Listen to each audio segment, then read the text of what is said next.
பாகிஸ்தான் ராணுவம் தாக்குதல் நடத்தியதாக கூறிய அந்த பஞ்சாப் மாநிலத்தில் உள்ள ஆதம்பூர் விமானப்படை தளத்தில் அங்குள்ள விமானப்படை வீரர்களை பிரதமர் நரேந்திர மோடி நேரில் சந்தித்து அவர்களிடம் தீரத்துடன் பாகிஸ்தானின் தாக்குதலை முறியடித்ததற்கு பாராட்டும் வாழ்த்தும் தெரிவித்து அவர்களோடு கலந்துரையாடிய அந்த காட்சியை தான் இப்போது பார்த்துக் கொண்டிருக்கிறோம்.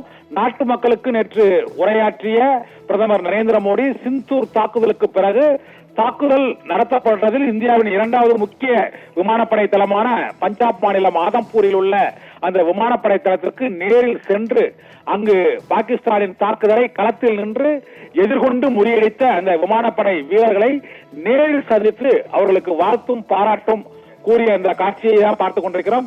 இந்த ஆதம்பூர் பிரதமர் நரேந்திர மோடி இருக்கக்கூடிய அந்த ஆதம்பூர் விமானப்படை தளத்தில் தான் பாகிஸ்தான் ராணுவம் நாங்கள் தாக்குதல் நடத்தினோம் என்று கூறியது. அதன் பின்னர் அந்த தாக்குதல் நடத்தும் முயற்சி முறியடிக்கப்பட்டது, தாக்குதல் நடத்தப்படவில்லை என்று இந்திய ராணுவத்தின் சார்பாக அதிகாரப்பூர்வமாக அறிவிக்கப்பட்டது.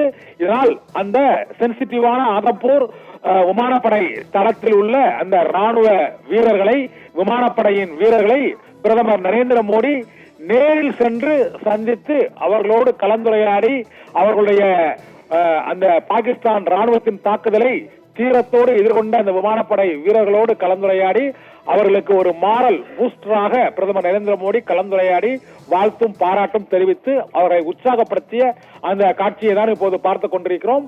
ஆபரேஷன் சிந்தூர் நடவடிக்கைக்கு பிறகு நேற்று நாட்டு மக்களுக்கு உரையாற்றி இன்று ராணுவ வீரர்களை விமானப்படை தளத்திலேயே பிரதமர் நரேந்திர மோடி நேரில் சென்று சந்தித்து அவர்களோடு கலந்துரையாடிய அந்த காட்சி இப்போது வெளியிடப்பட்டிருக்கிறது. அப்ரகாம்.